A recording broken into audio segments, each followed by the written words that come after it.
The wind has never sounded sweeter than it does tonight. Even now, as my strength fades, I hear it crossing the grasslands beyond the camp. Horses shift in the darkness. Men speak quietly around the fires. A ruler survives by listening, and I learned that lesson long before the world knew my name. I was not born into greatness. I remember hunger, cold, and humiliation. I remember my father poisoned when I was still a boy. I remember our clan abandoning my family, leaving us to starve on the steppe. My mother gathered roots from frozen ground, while former allies rode away with our horses. Those memories never left me. Perhaps they created me. A starving child learns truths kings rarely understand. Mercy is fragile. Loyalty is temporary. Weakness invites extinction. The steppe taught me that. I still remember killing my half-brother Bector. We were hungry boys fighting over survival. Perhaps that was the moment Temujin began, becoming something harder. Life on the steppe does not permit softness for long. When Bertha was taken from me, I learned another lesson. A man without allies is already dead. I gathered followers through necessity, then loyalty. Men followed me because I rewarded faithfulness and crushed betrayal. That is how empires are built. Not through kindness alone, not through fear alone, through certainty.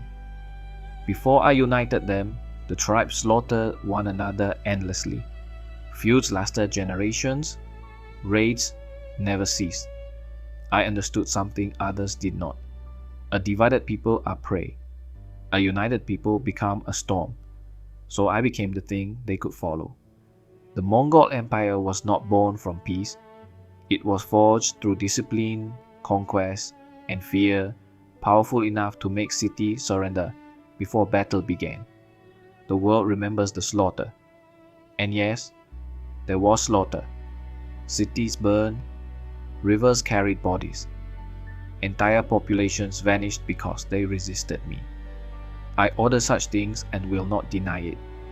But the kingdoms I conquered were no strangers to cruelty themselves. They murdered envoys, betrayed treaties, enslaved enemies, and destroyed rivals. The difference was scale. I understood terror as a weapon. One ruined city could convince 10 others to surrender without a fight, and often it did. Still, age brings honesty.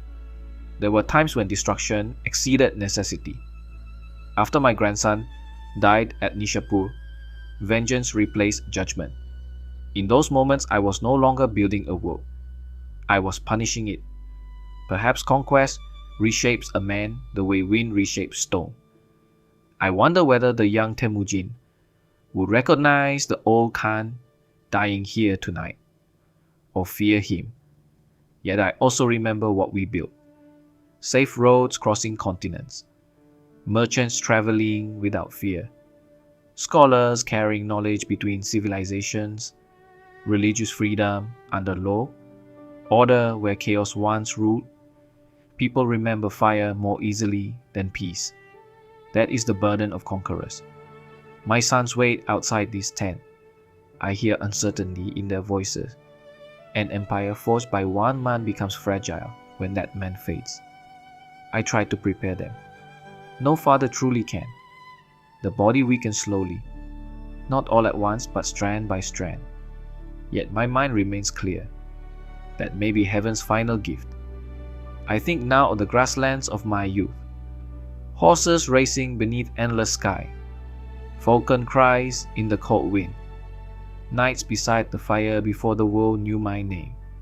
Power is a strange thing. A man spends his life pursuing it only to discover it cannot bargain with death. Soon my armies will ride without me. Cities will still fall. The empire may even grow larger. But I will not see it. That truth humbles me more than any defeat. If these are my final thoughts, let them remain true. I was born abandoned.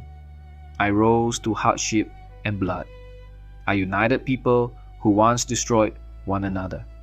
I broke kingdoms that believed themselves eternal. I became both builder and destroyer.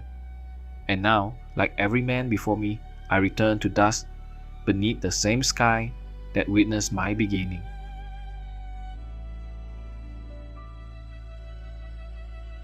Death removed ambition first.